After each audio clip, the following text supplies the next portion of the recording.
France के ट्रेले नामक वैज्ञानिक ने जब हवन पर रिसर्च की तो उन्हें पता चला कि हवन में प्रयोग होने वाली आम की लकड़ी जब जलती है तो फॉर्मिक एल्डिहाइड नामक गैस उत्पन्न होती है, जो कि खतरनाक बैक्टीरिया और जीवाणुओं को मारती है तथा वातावरण को शुद्ध करती है।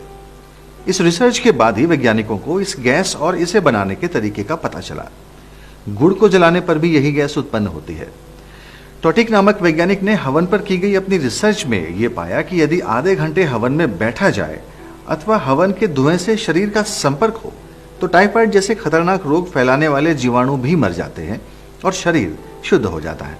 हवन की महत्ता देखते हुए राष्ट्रीय वनस्पति अनुसंधान संस्थान लखनऊ के वैज्ञानिकों ने भी इस पर एक रिसर्च की। क्या वाकई हवन से वातावरण शुद्ध होता है और जीवाणु नाश होता है अथवा नहीं?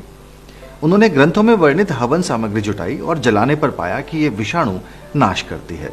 फिर उन्होंने विभिन्न प्रकार के धुएं पर भी काम किया और देखा कि सिर्फ आम की लकड़ी 1 किलो जलाने से हवा में मौजूद विषाणु बहुत कम नहीं हुए, पर जैसे ही उसके ऊपर आधा किलो हवन सामग्री डालकर जलाई गई तो 1 घंटे के भीतर ही कक्ष में मौजूद बैक्टीरिया का स्तर 94% कम हो गया।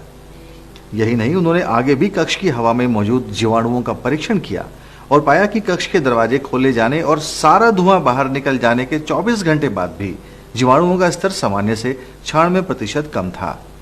बार बार परीक्षण करने पर ज्ञात हुआ कि इस एक बार के धुएं का असर लगभग 1 माह तक रहा और उस कक्ष की वायु में विषाणु स्तर 30 दिन बाद भी सामान्य से बहुत कम था। यह रिपोर्ट एथनोफार्माकोलॉजी के शोध पत्र रिसर्च जर्नल ऑफ एथनोफार्माकोलॉजी में भी दिसंबर 2007 में छप चुकी है। रिपोर्ट में लिखा गया है कि हवन के द्वारा न सिर्फ मनुष्य को नुकसान पहुंचाने वाले बैक्टीरिया का भी नाश होता है, बल्कि वनस्पतियों एवं फसलों को नुकसान पहुंचाने वाले बैक्टीरिया का भी नाश होता है, जिससे फसलों में रासायनिक खाद का प्रयोग कम हो सकता है।